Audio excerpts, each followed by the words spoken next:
I have 3 children, the oldest being 16M. For my birthday last week my son went out and bought me this swinging hammock chair that I had been wanting for 2 years, and it cost him quite a bit of his saved money, which I fully intend to put back into his bank account so he can continue saving. He was so excited to see me open this gift and couldn't wait to help me set it up. I told him he shouldn't have, that it was a lot of money, and his response was, "You never get anything nice. I wanted you to have it." And it was true. I usually don't get anything for my birthday or Christmases outside of Tupperware or soaps. So it might sound stupid, but I have cherished this swing ever since he got it for me. Especially where I finally have something nice that's mine. My sister-in-law comes over once a week to see all of us, and she immediately headed straight for my swing, which my son hooked up on our deck. I told her to please not sit on it, and she said, "Is there a weight limit?" So I told her yes, 250 pounds, and I even showed her the box to confirm. She was not upset about this. She just said, "That's a bummer. They need to make something capable of holding us big girls." I simply agreed with her and went about my business. At this point my husband shows up from work. When I went inside to grab us some drinks, her and my husband are talking on the porch, and not even 5 minutes later I hear a loud crash. I go out and sure enough she had sat in my swing, and the crochet netting around the hook snapped on one side, causing her to fall right on her ass. She is sitting there laughing, gets up and says, "I guess I need to learn to listen." So I lost it. As I said above, I literally never get anything nice. Never.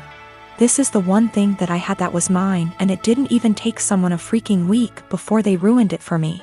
So I said, "I literally just told you not even 20 minutes ago that it would not hold you, and to please not sit in it." She makes some comment about, "Usually the weight limit is a lie. I thought it would hold." So I said, "The weight limit probably would have held if you were only 50 pounds heavier than it, not 150.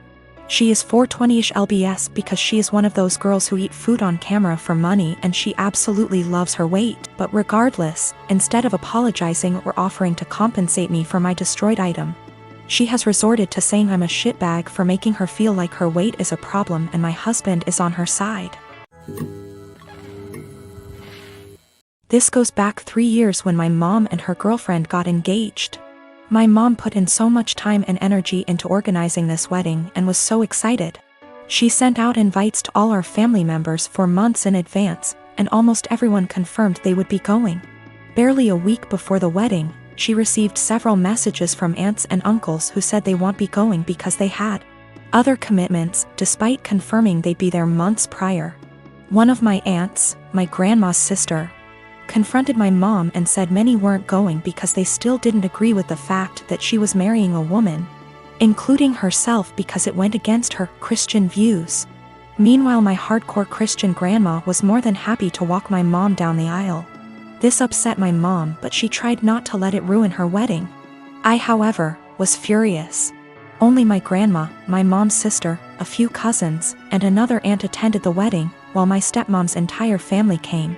What really pissed me off was that 2 weeks later, my cousin who lives in a totally different state celebrated her sweet 16, and everyone who made excuses about not going to my mom's wedding made the journey all the way over there and posted pictures all over Facebook.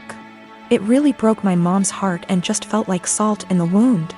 I swore then that when I got married, everyone who did not show up to my mom's wedding would not be invited to mine. Fast forward to now, me and my girlfriend of 2 years got married first week of March, and I kept my word. The only ones we invited to our wedding was the family that did go to my mom's, and one other aunt who did have a good reason for not being there at the time because she was recovering from surgery. I wanted to clarify that I am in fact a guy. We even invited my stepmom's family too. Obviously my other family members found out and expressed their hurt over not being invited. I called them all out and said if they had a problem with my mom for being who she is, then they had a problem with me, and I wouldn't let toxic people be a part of a special day for me and my wife. My wife stood behind my decision, as did my mom. That still doesn't seem to stop them from thinking it was a move and are turning it into a whole family drama because they think it was unfair to punish them for simply believing in something different. Wow. Thank you so much for all the love and support, everyone. I have a sister who has a husband who is the poster child of weaponized incompetence. They have 4 kids and she's pregnant.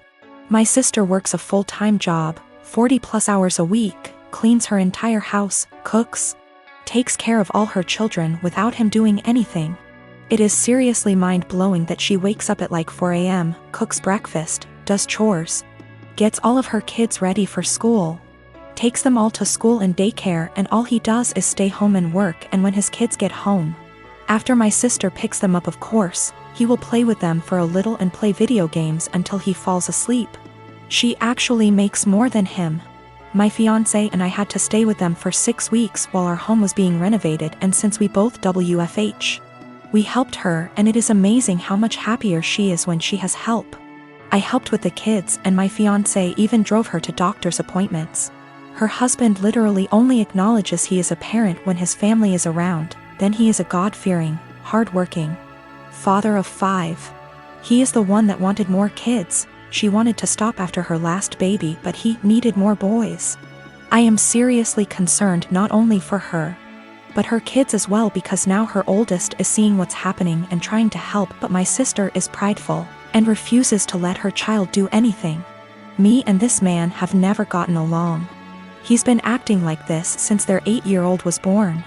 I've tried talking to her about leaving, but she doesn't want her kids to grow up in a broken home. And unfortunately, her experience with our parents' divorce was completely different than mine, so she doesn't understand that a divorce would benefit her kids here because she thinks they need their mom and dad together. Cut to this past weekend, her and her husband threw a pre-Thanksgiving potluck where our entire family plus his was there. I stayed with my sister a few days before because I knew he wouldn't help. So we're at dinner all talking, and I mention we are trying for a baby, and my brother-in-law makes an offhanded comment to him about how hard fatherhood is. And I snapped and said, like you would know. He looked taken aback and asked me what I meant, and I unloaded on him, calling him a pathetic excuse for a man who makes my 8 months pregnant sister do everything for their family. I went off for a solid 10 minutes and he sat there shrinking in his seat. I left. Last night my sister called me and thanked me for standing up for her and told me she appreciated me. Although today I got a very nasty text from him telling me I'm a terrible person, and because I lied in front of his family, his mom is angry at him and is moving in with them to help her out, and I've made him the laughingstock of his family. He certainly thinks so. I live in a not so well-off area. I am not well by any means, but I have a Wi-Fi connection. My Wi-Fi has a 4-device limit. It's the cheapest plan they have. My neighbors have a 12-year-old daughter who has to attend online classes. I know her well because she comes over fairly often to hang out with my daughter as they are friends. Her name is Shania. We live in India. Shania is an Indian name. I am also Indian. Shania's parents told her they cannot afford Wi-Fi, so she asked me if she can use mine. I agreed, and said the only condition was that she has to study hella hard and do her best. She agreed and has been using it for a while.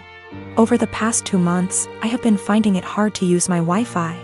The web portal for the Wi-Fi says 4 devices are constantly connected to it when all I am using is my phone, and my daughter is using her laptop.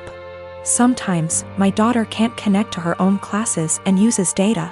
I asked Shania about it last week, and she said her parents forced her to tell them the password and that they have been using it.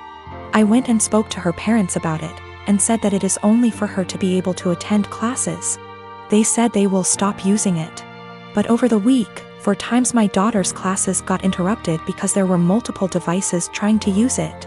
Yesterday, Shania told me that our other neighbors also have the password and are also using it, that her parents gave it to them.